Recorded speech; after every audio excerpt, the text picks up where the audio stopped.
এই ইসলামের বিরুদ্ধে কথা বলে কারা, উলামায়ে কেরামের বিরুদ্ধে কথা বলে কারা, মসজিদ মাদ্রাসার বিরুদ্ধে কথা বলে কারা, কোনো না কোনো অপরাধী যারা। এজন্য ভাই ইলমে দ্বীন আপনারা অর্জন করুন, ইলমে দ্বীনের খেদমত করুন। হাদিস শরীফ আল্লাহ রাসূল বলেন, কোন একজন তালিবুল ইলম যদি পবিত্র কোরআন মুখস্থ করে আর কোরআনের হালালকে হালাল করে বলে চলে, আল্লাহ পাক ওই হাফিজুল কোরআনের সুপারিশে দ্বারা 10 জন ব্যক্তিকে জান্নাত দান করবে, যেই 10 জন ব্যক্তির উপর জাহান্নাম ওয়াজিব হবে। তাই একজন হাফিজুল কোরআন দ্বারা যদি 10 জন জাহান্নামী জান্নাতে যায়, তাহলে হাফিজুল কোরআন আমাদের ঘরে ঘরে দরকার আছে কি? আর একটু জোরে বলে। এখন আলেম কত নিবে? আলেম নিবে অসংখ্য করে। একজন হাফিজের চেয়ে একজন আলেমের মর্যাদা আল্লাহর কাছে অনেক বেশি। তো ঘরে ঘরে হক্কানি আলেম তৈরি হওয়া দরকার, ঘরে ঘরে হক্কানি হাফিজ তৈরি হওয়া দরকার, যেন এই হাফিজ এবং আলেমদের মাধ্যমে জাহান্নামীরা জান্নাতে যাইতে পারে। আর এখন হাফিজ আর আলেমের বিরুদ্ধে সারা দেশের বক্তব্য চলছে, কারণ শয়তানের বল চায় মানুষকে জাহান্নামী বানাতে। ভাইয়ের আমার, এজন্য ইলমে দ্বীন এটা এমন একটা জিনিস, ইলম ছাড়া কোনো মানুষ মর্যাদার আসনের সমাসীন হইতে পারে না। যে মানুষটা যত মর্যাদার আসনের সমাসীন হয়েছে, গিয়া দেখবেন একমাত্র ইলমের কারণে। কেউ যদি ইলম থেকে বঞ্চিত থাকে, ওই মানুষটার মর্যাদা আল্লাহর কাছে বিন্দুমাত্র থাকে না, সেই মানুষটা পশুত্বের কাতারে চলে যায়। এজন্য ভাই আমরা ইলমে দ্বীন শিক্ষা করব। এই ইলমে দ্বীন যারা শিখে তাদেরকে সম্মান করব। হাদিস শরীফ আল্লাহ রাসূল বলেন, খায়রুকুম মান তাআল্লামাল কুরআন ওয়া আল্লামা। রাসূল বলেন যে কোরআন শিখলো, যে শিখাইলো, তারাই শ্রেষ্ঠ। আমাদের দেশের এক শ্রেণীর মুনাফিক মার্কা মুসলমান আছে, এরা বলে মাদ্রাসায় বলে খাইব কি? তোমারে কে খাওয়ায়? তোমার বাপে খাওয়ায় না আল্লাহ খাওয়ায়? যে বলে যে মাদ্রাসায় পড়লে খাইবে কি, আমি তোমারে প্রশ্ন করি, তুমি কার টাকা, তোমার বাপের টাকাও না আল্লাহ দেওয়ার টাকা? আপনারা বলেন, আল্লাহ পাক পবিত্র কোরআনে সূরা আনকাবুতের 60 নম্বর আয়াতে বলেন, ওয়া কাআইয়্যিম মিন দাব্বাতিন লা তাহমিলু রিজকাহা আল্লাহু ইয়ারযুকুহা ওয়া ইয়াকুম। আল্লাহ বলেন, ও দুনিয়ার মানুষ, জগতে অনেক বিচরণশীল প্রাণী আছে যারা নিজেরা নিজেদের রিজিক সঞ্চয় করে রাখতে পারে। আমরা আমাদের দেশের কুকুরগুলো, এদের কি কোনো ব্যাংক ব্যালেন্স আছে? বিড়ালের আছে? পশু পাখির আছে? তারা খাচ্ছে কিনা? এই যে পাখিগুলো সকালবেলা তাদের বাসা থেকে খালি পেটে বের হয়, সন্ধ্যাবেলা ভরা পেটে বাসায় ফিরে, এদের কি কোনো ক্ষেত আছে? আপনার আমার মতো ব্যাংকে টাকা টাকা আছে? ক্ষেত নাই, খামার নাই, গুলা ভরা ধান নাই, পুকুর ভরা মাছ নাই, কিচ্ছু নাই। এরপর আল্লাহ তাদেরকে খাওয়ায় কিনা? খাওয়ায়। তা আমার আপনারা কে খাওয়ায়? আল্লাহ খাওয়ায়। পশু পাখিরে আল্লাহ খাওয়ায়। যাদের কোনো সহায় সম্পদ নাই তাদেরকে আল্লাহ খাওয়ায়। আমার আপনার ব্যাংক ভর্তি টাকা, পুকুর ভর্তি মাছ, গুলা ভরা ধান, হ্যাঁ, মাঠ ভরা ফসল আমার আপনার আছে, আমাদেরকে আল্লাহ খাওয়ায়। বরং আমি আপনি মাছটা খাই, প্রেশার বেড়ে যায়। গরু গোশত খায় না, প্রেশার। ডিম খায় না, দুধ খায় না, প্রেশার বেড়ে যায়। তো আমার আপনার এত কিছু থাকার পরে মাছটা খাওয়ার লাগে না, তাহলে কোনো সমস্যায় করি কিনা? আর জীব জানোয়ারের কোনো প্রেশার নাই, ডায়াবেটিস নাই, কিচ্ছু নাই, যা মন চা তাই না, এই ব্যাগ করে ব্যাগ কর না। মাদ্রাসায় বললে খাইব কি? তুই খাওয়াই কিনা? আল্লাহ খাওয়াই। জোরে বলছি কিনা? আল্লাহ পবিত্র কোরআনের সূরা আনকাবুতের 60 নম্বর আয়াতে বলেন, তোমাদের ব্যাংক ব্যালেন্স থাকা সত্ত্বেও, তোমাদের পুকুর ভরা মাছ, গুলা ভরা ধান, মাঠ ভরা ফসল থাকা সত্ত্বেও তোমাদেরকে আল্লাহ খাওয়ায়। বরং তোমরা মাদ্দা খাও। আর যে সমস্ত জীব জানোয়ারের কোনো সহায় সম্পদ নাই, ব্যাংক ব্যালেন্স নাই, পুকুর ভরা মাছ নাই, গুলা ভরা ধান নাই, মাঠ ভরা ফসল নাই, তাদেরকে আল্লাহ খাওয়ায়। সুতরাং খাওয়াইব কে? তোমার ঈমানের সমস্যা। খাওয়াইব কে? একমাত্র আল্লাহ। দেখেন, অনেক শিল্পপতি আছে, একটা ছেলে তাও দেখা যায় প্রতিবন্ধী, ঠিক না? প্রতিবন্ধী, খাওয়ার লোক নাই। আবার দেখা যায় একজন রিক্সা চালক, আর তার 10টা সন্তান, দেখা গেছে রিক্সা চালায় 10টাকে মানুষ বানাইছে। এখন দেখা যায় এখন তাইলে অর্থ সম্পদ থাকলে যে মানুষ হওয়া যায়, আর অর্থ সম্পদ না থাকলে যে মানুষ হওয়া যায় না, এমন কথা এটা অবান্তর কথা। তো ভাই আমার, তো আল্লাহ রাব্বুল আলামিন আমাদেরকে আলেম দান করেছেন। হযরত আলী বলেন, রাদিনা কিসমাতাল জাব্বার ফিনা লানা ইলমুন ওয়ালিল আদাই মালু।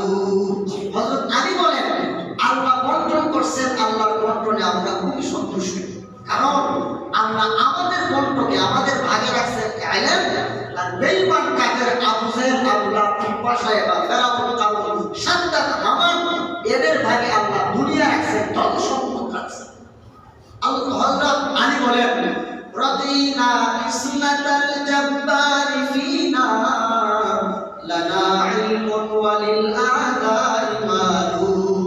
আল্লাহর বন্টনে আমরা খুবই সন্তুষ্ট, কারণ আল্লাহ আমাদেরকে ইলম দান করছেন, আর বেঈমান কাফের ফাসিক ফুজ্জার দুনিয়াদারকে আল্লাহ দুনিয়া দান করছেন। আমরা আল্লাহর বন্টনে বড় সন্তুষ্ট। এজন্য রাসূলের আপন চাচাতো ভাই, রাসূলের মেয়ের জামাই খলিফাতুল মুসলিমিন আলী, জান্নাতের সার্টিফিকেট প্রাপ্ত আলী, হযরত আলী আল্লাহ রাসূল বলেন, আমি ইলমের শহর, এই শহরে ঢোকার একটা গেট আছে, সেই গেটটার নাম হলো আলী। হযরত আলী বলেন যে আল্লাহর বন্টনে আমরা বড় খুশি, আর তোমার মতো মুসলমান হওয়া সত্ত্বেও তুমি বলো মাদ্রাসায় পড়লে খাইবে কি? আলী বলেন সন্তুষ্ট, তুমি বলো খাইব কি? তুমি প্রকৃত মুসলমান না, তুমি মুনাফিক। আমাদের সমাজে এই কথাগুলো কারা বলে? সাধারণ মানুষ বলে না, মূর্খ মানুষ বলে না, যারা সচেতন তারা এই সমস্ত কথাবার্তা বলে। এই কথাগুলো কিন্তু সাধারণ কোনো মানুষ বলে না।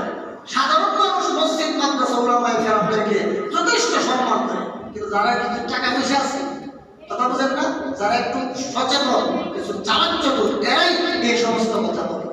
ভালো রকম মনে রাখবেন, চালাক লোকগুলোই জাহান্নামী মানুষ। আবু জাহেল চালাক ছিল না, ব্যাখ্য ছিল? আর যারা বলেন চালাক ছিল, এমন চালাক ছিল যাকে আবুল হিকাম বলা হতো, জ্ঞান বিজ্ঞানের বাবা। কিন্তু হেদায়েত গ্রহণ না করার কারণে আবু জাহেল হয়ে গেছে মূর্খের বাপ হয়ে গেছে। তাইলে দেখেন, চালাক চতুর কিন্তু জাহান্নামী। উতবা ছিল খুব চালাক, উতবা ছিল খুব চালাক, আবু লাহাব ছিল খুব চালাক, কিন্তু কি হয়ে গেছে? জাহান্নামী হয়ে গেছে। আল্লাহর সাথে, ইসলামের সাথে, মসজিদ মাদ্রাসার সাথে, উলামায়ে কেরামের সাথে তো চালাকিগিরি দেখায়, তাইলে কত কষ্ট হবে, জাহান্নামের পথে চলবে। সম্মানিত হাজির, এজন্য ইলম খুবই গুরুত্বপূর্ণ একটা বিষয়। এই ইলম সবার উপর ফরজ।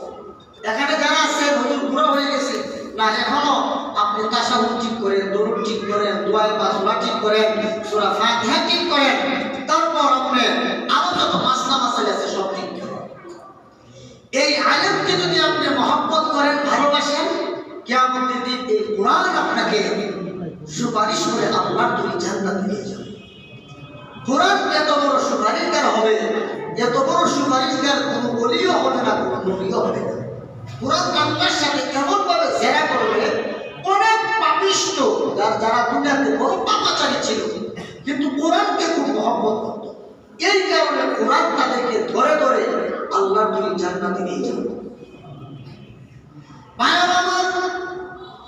কিয়ামতের কঠিন ময়দানে আল্লাহ রাব্বুল আলামিন লৌহে মাহফুজকে ডেকে বলবেন, রে লৌহে মাহফুজ, আমি আল্লাহ যে তোমার কাছে কোরআন আমানত রেখেছিলাম, এই কোরআন আমি আল্লাহর কাছে হস্তান্তর করো।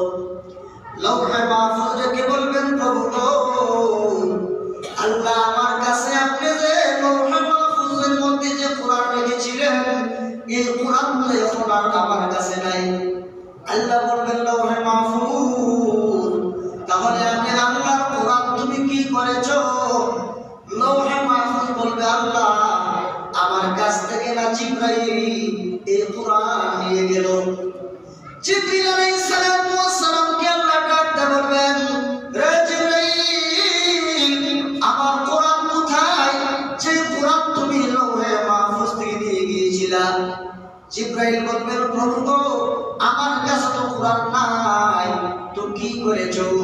জিবরাইল বলবেন, নাযালা বিহির রূহুল আমিন।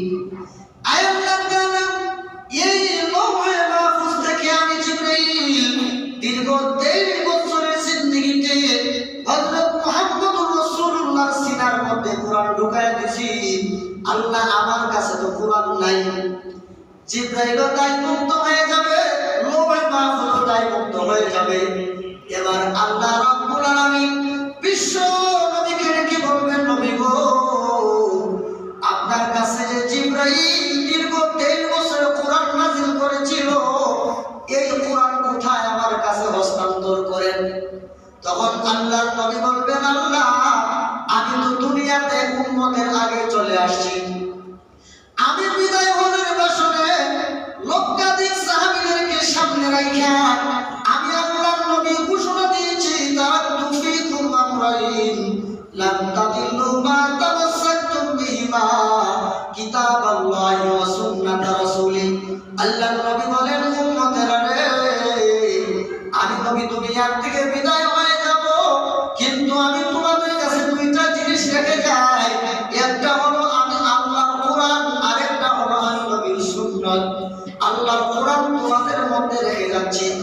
আল্লাহ রাসূল বলেন, হে আমার উম্মত মুসলমানেরা, বলো দেখি তোমাদের কাছে আমি আল্লাহর নবী আল্লাহর বাণী কি সঠিকভাবে পৌঁছাইতে পেরেছি কিনা?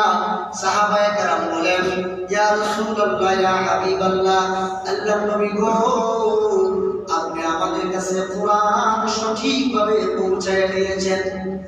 আল্লাহর নবী আসমানের দিকে আঙ্গুল দিয়ে ইশারা করে বলে, আল্লাহুম্মা শাহাদ, আল্লাহুম্মা শাহাদ।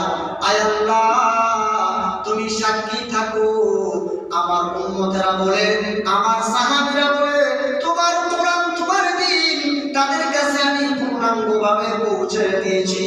আল্লাহর নবী সাহাবীদেরকে এইভাবে সমঝায় দিয়ে চলে গেছেন। তারপর আল্লাহ রাব্বুল আলামিন নবীর উপরে কিয়ামত পর্যন্ত আনেওয়ালা সমস্ত উম্মতদেরকে বললেন, রে উম্মতে মুহাম্মদী, তোমাদের কাছে যে আমার নবী মুহাম্মদ কোরআন রেখে এসেছিল, আমার কোরআনের দায়িত্ব, আমার কোরআনের আমানতকে কতটুকু আদায় করেছো? একটা উম্মতে মুহাম্মদী জবাব না দেওয়া পর্যন্ত আমার তৈরি জান্নাতে যেতে পারবে না।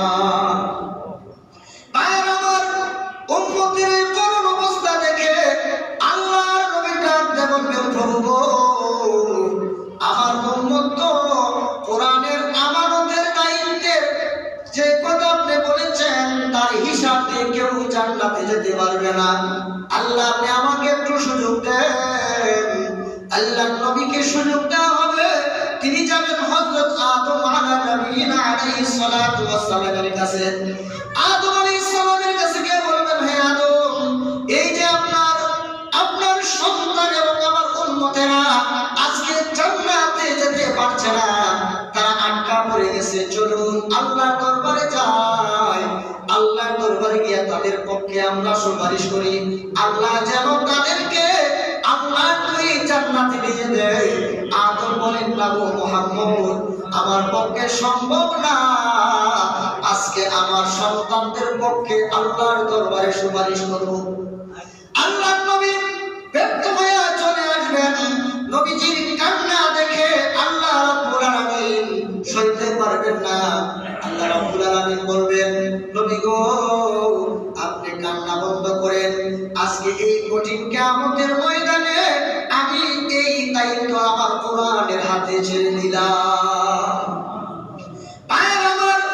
আল্লাহ রাব্বুল আলামিন কোরআনের হাতে যখন দায়িত্ব ছেড়ে দিবেন, তখন কোরআন যারা কোরআনের খেদমত করেছে, যারা কোরআনকে ভালোবেসেছে, আহলুল কোরআনি হুম আহলুল্লাহ, আহলে কোরআন যারা, তারা আল্লাহর পরিবারভুক্ত। কোরআনকে যারা মহব্বত করেছে, যারা কোরআনকে ভালোবেসেছে, যারা কোরআন ওয়ালাদেরকে সম্মান করেছে, কোরআন তাদেরকে ধরবে, আল্লাহর দরবারে নিয়ে যাবে, বলবে, আল্লাহ, এই যে লোকটা তোমার কোরআনকে অনেক ভালোবাসতো, মহব্বত করতো, আল্লাহ তাকে মাফ করে দাও। আল্লাহ বলবেন, না, তাকে মাফ করা যাবে না, কারণ তার আমলনামায় কয়েক হাজার কেস এবং মামলা আছে, তাকে মাফ দেওয়া যাবে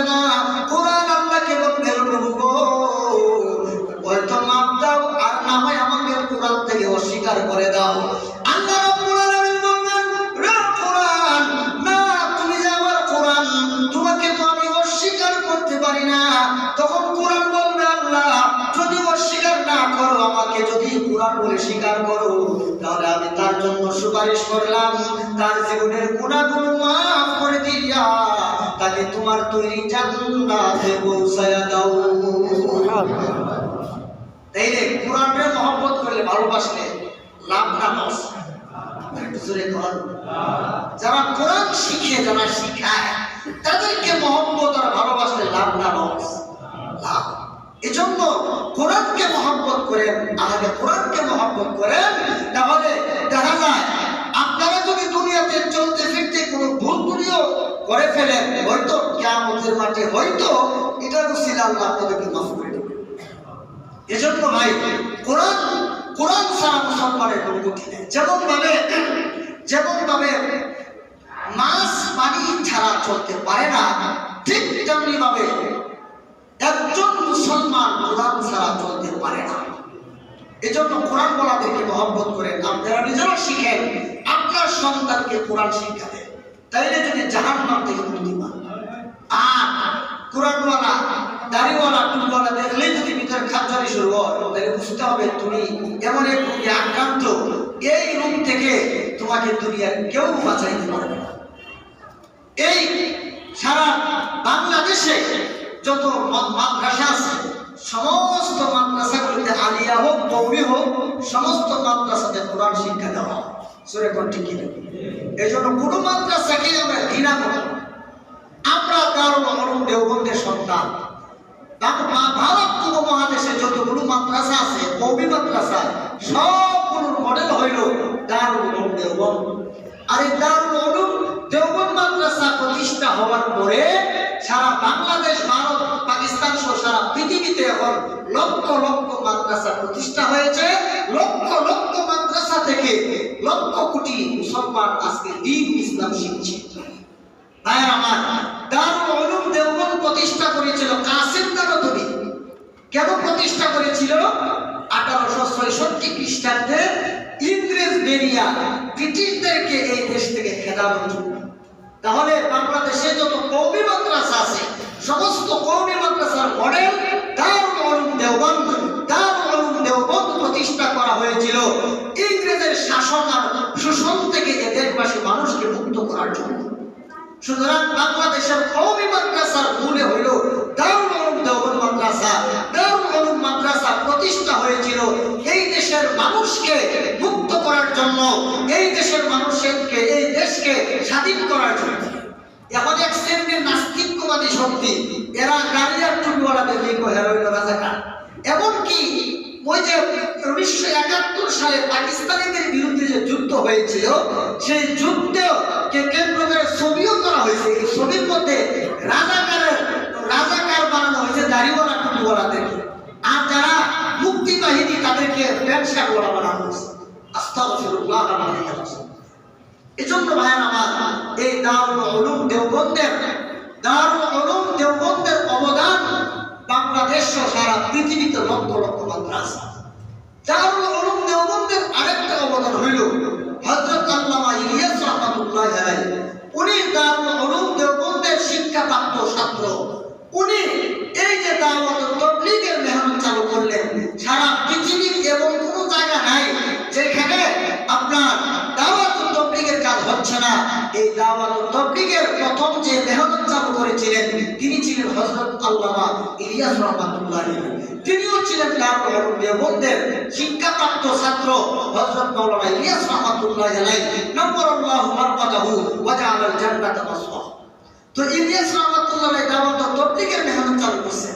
আচ্ছা, তাবলীগের দাওয়াত এটা কি ইলিয়াসি তাবলীগ না ইসলামী তাবলীগ?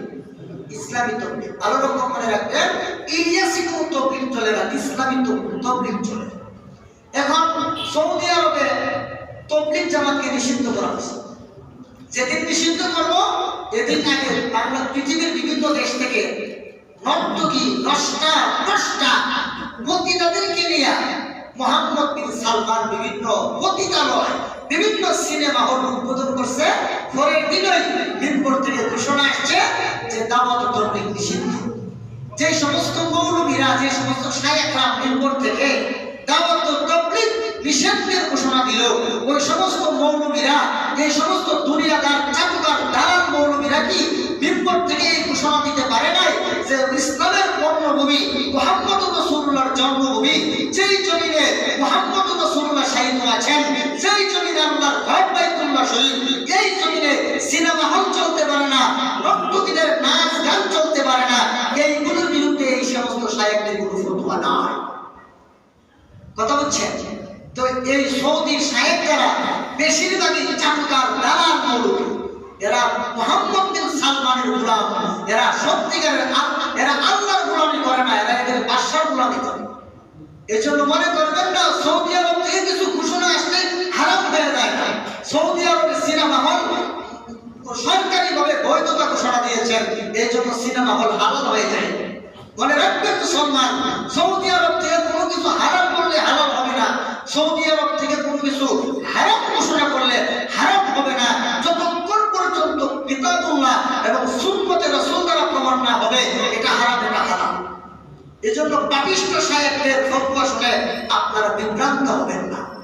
সবচেয়ে আশ্চর্যজনক বিষয় হলো ছাগলের 3 নম্বর বাচ্চা আছে, 2টা খায় না আছে, আর একটা আরো জোরে বলে 2টা খায় না আছে, আর একটা না খায় না আছে।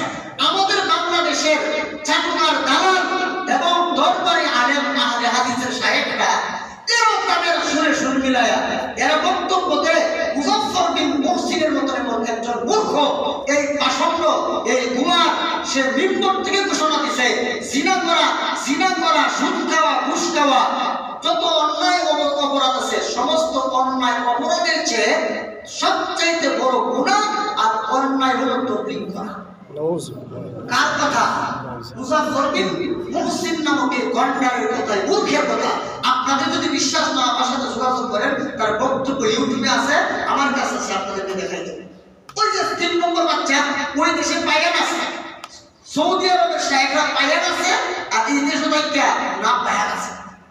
এই জন্য এই সমস্ত এই 3 নম্বর বাচ্চাদের কথায় আপনারা কেউ তবলীগের প্রতি বিশুদ্ধার করবেন না।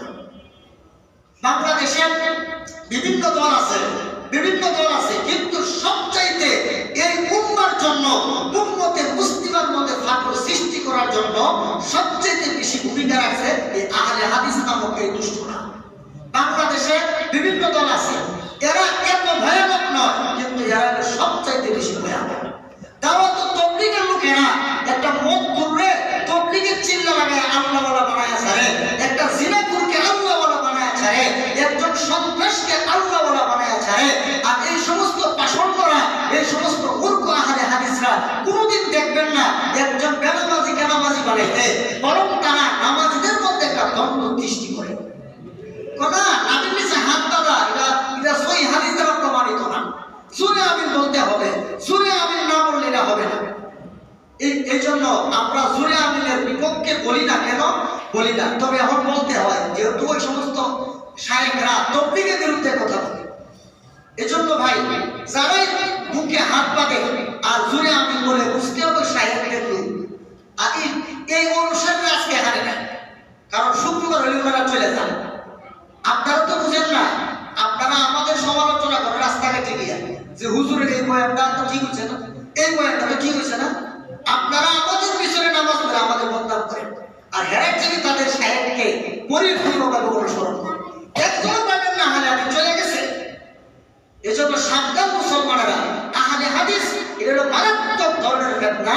যেমন ভাবে রসেবন্তী ফলের নাম আনারস, নামটা কি? আনারস মনে হয় রস হই না, কিন্তু রসে ভর্তি, দানায় ভর্তি ফলের নাম বেদানা। মনে হয় কোনো দানা হই নাই, কিন্তু ভিতরে শুধু দানা আর দানা, সরে ভর্তি কিনা। যেমন ভাবে রসেবন্তী ফলের নাম আনারস, নামের সাথে কামের সাথে মিল নাই। যেমন ভাবে দানায় ভর্তি ফলের নাম বেদানা, নামে আর কামের সাথে মিল নাই। ঠিক তেমনি ভাবে আহলে হাদিস নামধারী, তাদের নাম এবং কামের সাথে কোনো মিল নাই। এরা ফিতনাবাজ, এরা ধোঁকাবাজ, এদেরকে আমরা কখনো সাপোর্ট করি না, করতে পারি না। সম্মানিত হাজির, একটু সময় বেশি হয়ে গেছে, মেহেরবানি করে ক্ষমার দৃষ্টিতে দেখবেন। একটা আলোচনা শুরু করলে এটা একটু রেলগাড়ি আছে না, থামাইতে না হয়তো অনেক দূরে চলে যাবে। বয়ানটা তো এরকমই, অনেকে একদিন আহলে হাদিসে হুজুর আপনি যে একটু বেশি লোক মানে সময়টা বাড়াই দিলেন, এখানে লেখা হলো 1:30, একটু সময় বাড়াইলেন, ওয়াদা বন্ধ করলেন না, ওয়াদার মূলে লক্ষ্য করছে। যাই হোক ভাইয়ের আমার, আপনারা ক্ষমার দৃষ্টিতে দেখবেন, আমি অনেক সময় অনেক জোরালো কথা বলি, কেন? এগুলো আপনাদের জন্য, আমার কোনো ফায়দা নেই। আচ্ছা, জোরালো বক্তব্য থেকে আমার বেতন বাড়বো, আপনারা কি আমার বাসা ভাড়াটা দিয়ে দিবেন? হ্যাঁ, আমার বাসার সব বাজার সদাই করে দিবেন আপনারা? তাহলে বলি কেন? বুঝতে হবে আপনাদেরকে জাহান্নাম দিয়ে বাঁচানো। আমার মনে এখনো সাক্ষী, আজকে আমি এখানে আছি, কালকে নাও থাকতে পারি। আপনি আজকে মসজিদ কমিটিতে আছেন, নাও থাকতে পারে। আজকে এলাকায় আপনি ভাড়া থাকেন, কালকে নাও থাকতে পারে। কিন্তু আমাদেরকে তো হক কথাগুলো বলতে হবে, শুনতে হবে, আমল করতে হবে। এজন্য ভাই এই কথাগুলো বলি আপনাদের প্রতি দরদ দিয়া। এজন্য আল্লাহ তাআলা যেন আমাদের সকলকে কবুল মঞ্জুর করেন, আল্লাহ যেন আমাদেরকে মরণ পর্যন্ত হকের উপর অটল অবিচল রাখেন। সবাই বলুন আমিন। ওয়া আখিরু দাওয়ানা আলহামদুলিল্লাহ।